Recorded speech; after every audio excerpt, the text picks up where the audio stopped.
नमस्कार news room को स्वागत करुछि मु अभिन्न आशुतोष। अमेरिका राष्ट्रपति डोनाल्ड ट्रम्पकर वर्धित शुल्क नीति को कड़ा समालोचना करिसेंती यूरोपीय राष्ट्र।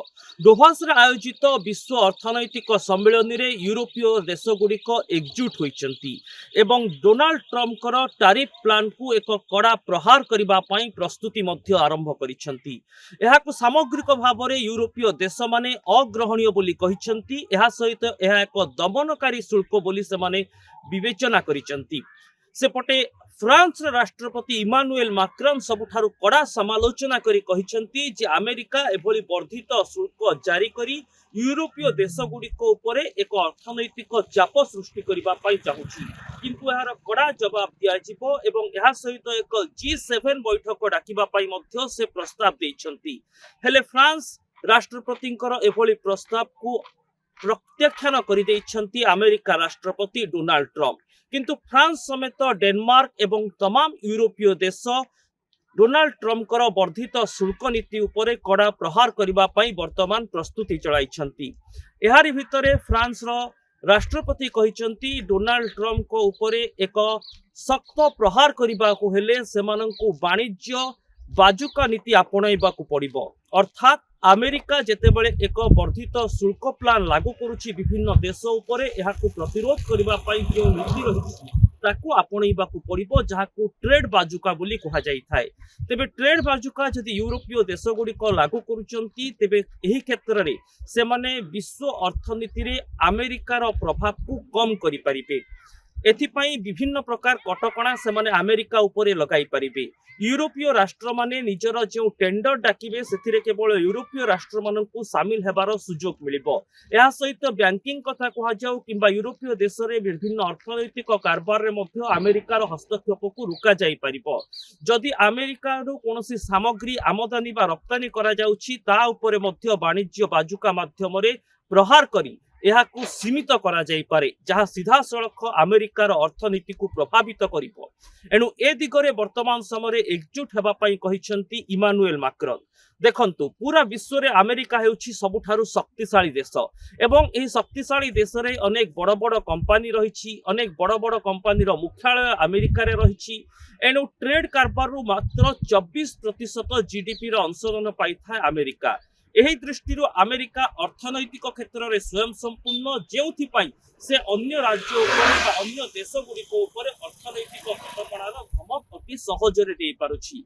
हेले विश्व अर्थनैतिक मंचरु जेतेबेले यूरोपीय देश माने एकजुट होई ट्रेड बाजुका नीति आपणी देबे सेथिरे अमेरिकार हस्तक्षेप कमी जिवो। अर्थात पूरा विश्व बजार रे यूरोपीय देश सहित अमेरिकार रप्तानी आमदानी कमी जाई पारे। यूरोपीय देशगुड़िकर बैंकिंग कारबार रे अमेरिकार हस्तक्षेप रहिबो नाही।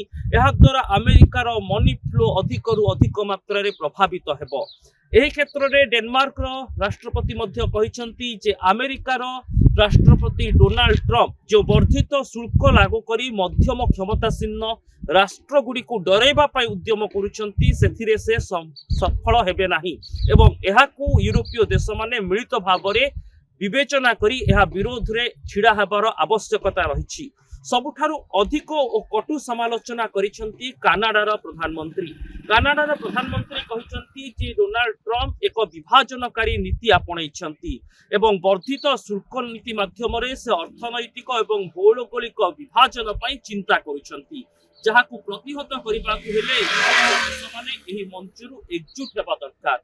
एही सम्मेलनी रे यूरोपीय देश माने सहमति प्रकाश करिसेंती जे सेमाने एक शिखर सम्मेलनी को जिबे एवं अमेरिका विरोध रे कोन रणनीति आपणैबे से ने आलोचना करिबे।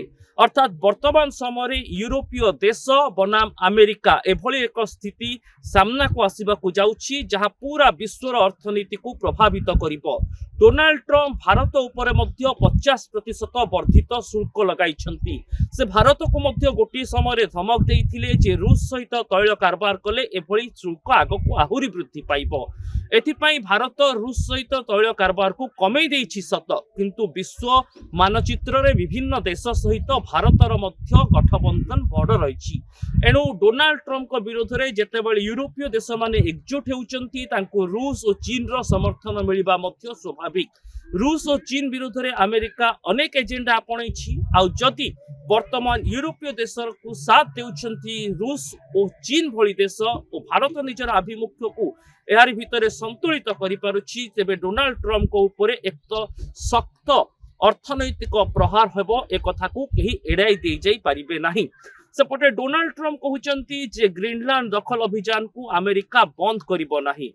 ग्रीनलैंड को नहीं ही ए पूरा नाटो चामसा चली। ग्रीनलैंड दखल पाई जेतेबेले अमेरिका राष्ट्रपति चाहुचंती सेतेबेले एहाकु यूरोपीय देश माने विरोध करूछंती। एमिति कि ग्रीनलैंड वासी मध्य अमेरिका रे डोनाल्ड ट्रम्प शासन पर अंतर्भुक्त हेबा पाई अनाग्रह प्रकाश करिसंती। हेले डोनाल्ड ट्रम्प ग्रीनलैंड को दखल करी सुरक्षार बाहाबाहा नेबा पाई उद्यम करूछंती। यूरोपीय देश माने अभियोग करिसंती जे प्रकृत रे सुरक्षा दृष्टि ग्रीनलैंड को निजर कब्जा को नेबा पाई अमेरिका चाहू नाही। बरम ग्रीनलैंड भली एक देश रे जो कि लघु खनिज प्रबल मात्रा रे मौजूद होई रहिछि से खनिज कारबार उपरे डोनाल्ड ट्रम्प नजर रहिछि। या सहित ट्रम्प कूटनैतिक और सामरिक नैतिकता नहीं मध्य प्रश्न उठुछि।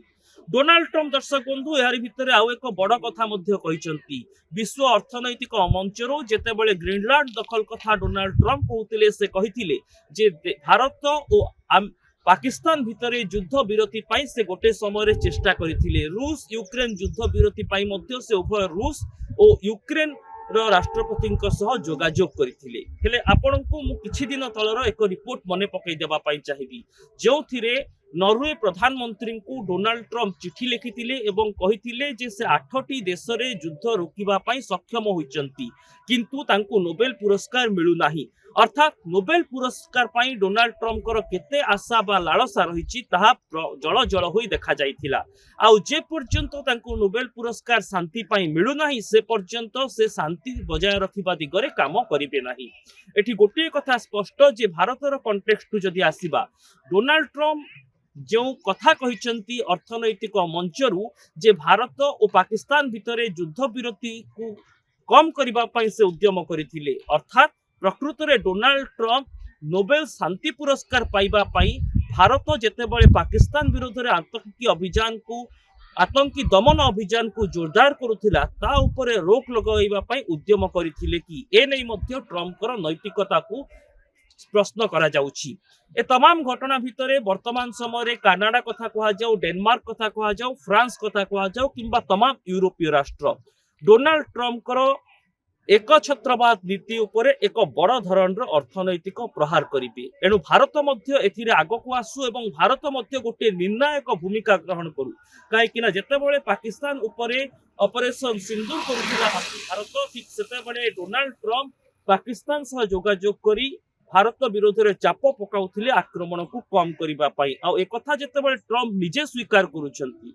आउ गोटे रिपोर्ट रे कहा जाउछि जे डोनाल्ड ट्रम्प विश्व शांति पुरस्कार पाइबा पाई एते लालायित अछंती जे से विभिन्न देश उपरे हेउतबा आक्रमण को केवल गोटे बृहत्तर स्वार्थ दृष्टि रोकिबा पाई चाहू नाहंती बरम आतंकी कार्यकलाप उपरे मध्य से कटकणा न लागू, आतंकी दमन नीति को प्रोत्साहन न मिलू एवं कौन प्रकार अस्त्र विरति उल्लंघन हेउ नाही ए नहीं चाहूचंती डोनाल्ड ट्रम्प। एणु डोनाल्ड ट्रम्प नैतिक इच्छा नुहे जे भारत और पाकिस्तान भितरे युद्ध विरति हेउ किंतु नोबेल लालसा तांको एहा करिबा पाई बाध्य करिथिला कि से नै मध्य प्रश्न छिड़ा हेउची। जेतेबेले भारत क्षेत्र रे डोनाल्ड ट्रम्प एभली आभिमुख्य विश्व मंचरु सामना को आसुची सेतेबेले भारत मध्य एक निर्णायक भूमिका ग्रहण करिबा दरकार एवं यूरोपीय राष्ट्र मानक सहित से समर्थन देबो ना सेमानक थारु दूरता बजाय रखिबो ना प्रच्छद समर्थन रहिबो भारतर ना कूटनैतिक समर्थन रहिबो से दिगरे मध्य विचार विमर्श करिबार आवश्यकता थिबा वैदेशिक व्यापार विशेषज्ञ माने कहिसंती। काहे कि ना डोनाल्ड ट्रम्प मनमानी बढ़ी चलीछि एवं पूरा विश्व समुदाय एहाकू अग्राह्य करि सारुछि। एणु एभली स्थिति रे जेतेबेले यूरोपीय देश एकजुट हेउचंती सेतेबेले निजर कूटनैतिक वार्ता भारत भली देश मध्य जाहिर करिबा उचित बोली वर्तमान साधारण रे एक मत प्रकाश पाउछि। किंतु डोनाल्ड ट्रम्प जो नीति आपणैछंती एहाकू जदि काउंटर करिबा पई यूरोपीय देश माने अंटा भिड़ंती तेबे डोनाल्ड ट्रम्प शुल्क तारीफ ଧମକ କେଉଁଠି ନା କେଉଁଠି ପ୍ରଭାବିତ ହେବ। କେବଳ ଆମେରିକୀୟ ଆଇନ, ଆମେରିକୀୟ ସମ୍ବିଧାନ ଓ ଯେହେତୁ ଆମେରିକାରେ ବଡ଼ ବଡ଼ କମ୍ପାନୀର ମୁଖ୍ୟ ଦପ୍ତର ରହିଛି, ସେଠାକାର ଜିଡିପି ବିଶେଷ ଭାବରେ ବାଣିଜ୍ୟ ଦ୍ୱାରା ପ୍ରଭାବିତ ହୁଏ ନାହିଁ। ତାଙ୍କ ପାଖରେ ଗୋଟିଏ ବିକଳ୍ପ ରହିଛି ଜିଡିପି ବୃଦ୍ଧି କରିବା ପାଇଁ। ସେଥିପାଇଁ ସେ ବାରମ୍ବାର ସହଜରେ ଧମକ ଦେଉଛନ୍ତି ଶୁଳ୍କ ବୃଦ୍ଧି ପାଇଁ, ଅର୍ଥନୈତିକ କଟକଣା ଲଗାଇବା ପାଇଁ। କିନ୍ତୁ ୟୁରୋପୀୟ ଦେଶମାନେ ବର୍ତ୍ତମାନ ସମୟରେ ଯଦି ନିଜର ବାଣିଜ୍ୟ ନୀତିକୁ ଜୋରଦାର କରନ୍ତି ଏବଂ ଯାହା କୁହାଯାଉଛି ଅର୍ଥନୈତିକ ବାଜୁକାର ପ୍ରହାର କରନ୍ତି, ଆମେରିକାର ହସ୍ତକ୍ଷେପ ୟୁରୋପୀୟ ଦେଶମାନଙ୍କର ଅର୍ଥନୈତିକ କାରବାରରେ ବନ୍ଦ ହେବାର ସମ୍ଭାବନା ରହିଛି, ଯାହା ଆମେରିକାରେ ମନି ଫ୍ଲୋକୁ ଯଥେଷ୍ଟ ପ୍ରଭାବିତ କରିବ। ଏହା ସହିତ ଆମେରିକା ଭାରତ ଓ ପାକିସ୍ତାନକୁ ନେଇ ଯେଉଁ ମତ ରଖିଛି, ଭାରତ ମଧ୍ୟ ନିଜର ଅର୍ଥନୈତିକ ଓ କୂଟନୈତିକ ମତ ବର୍ତ୍ତମାନ ସ୍ପଷ୍ଟ କରିବା ଦରକାର। ଇଏ ଗୋଟିଏ ସୁଯୋଗ କୁହାଯାଇପାରେ। ଏଣୁ ଆମେରିକାରେ ଡୋନାଲ୍ଡ ଟ୍ରମ୍ପଙ୍କର ବାଚଳାମୀ ଏବଂ ତାଙ୍କର ମନମାନି ବିରୋଧରେ ଯଦି ବିକଶିତ ଦେଶ, ୟୁରୋପୀୟ ଦେଶ ଓ ବିକାଶଶୀଳ ରାଷ୍ଟ୍ର ଯେଉଁଥିରେ ଭାରତ ରହିଛି ଏବଂ ଅନ୍ୟାନ୍ୟ ପଡ଼ୋଶୀ ଦେଶ ମଧ୍ୟ ରହିଛନ୍ତି, ସେମାନେ ଏକଜୁଟ ହୋଇଯାଉଛନ୍ତି, ତେବେ ଆମେରିକାକୁ ଏକ କଡ଼ା ଅର୍ଥନୈତିକ ପ୍ରହାରର ସାମ୍ନା କରିବାକୁ ପଡ଼ିବ ଏବଂ ଆମେରିକାର ଶୁଳ୍କ ବୃଦ୍ଧି ଧମକ ଆଗକୁ କାମ କରିବ ନାହିଁ। ଏଥିରେ ଗୋଟିଏ ପ୍ରକାରର ରୋକ ଆସିପାରିବ। ଏ ସମ୍ଭାବନାକୁ ଏଡ଼ାଇ ଦିଆଯାଇ ନପାରେ। ତେବେ ବିଶ୍ୱ ଅର୍ଥନୈତିକ ମାନଚିତ୍ର, ଆମେରିକାର ଆଭିମୁଖ୍ୟ, ୟୁରୋପୀୟ ଦେଶଗୁଡ଼ିକର ଆଭିମୁଖ୍ୟ କ'ଣ ହେଉଛି? ଯେତେବେଳେ ୟୁରୋପୀୟ ଦେଶଗୁଡ଼ିକ ଶିଖର ସମ୍ମିଳନୀ କରିବେ, ଯେତେବେଳେ ଡୋନାଲ୍ଡ ଟ୍ରମ୍ପ ଜୁନ୍ ମାସରୁ ଯେଉଁ 50% ଶୁଳ୍କ ବୃଦ୍ଧିର ଧମକ ଦେଇ ଆସୁଛନ୍ତି ତାକୁ କାର୍ଯ୍ୟକାରୀ କରିବାରେ ସଫଳ ହେଉଛନ୍ତି ନା ହେଉନାହାନ୍ତି, ସେ ଦିଗ ସ୍ପଷ୍ଟ ହୋଇଯିବ। ଏହାର ଗୋଟିଏ ନିର୍ଯାସ ବାହାରିବ।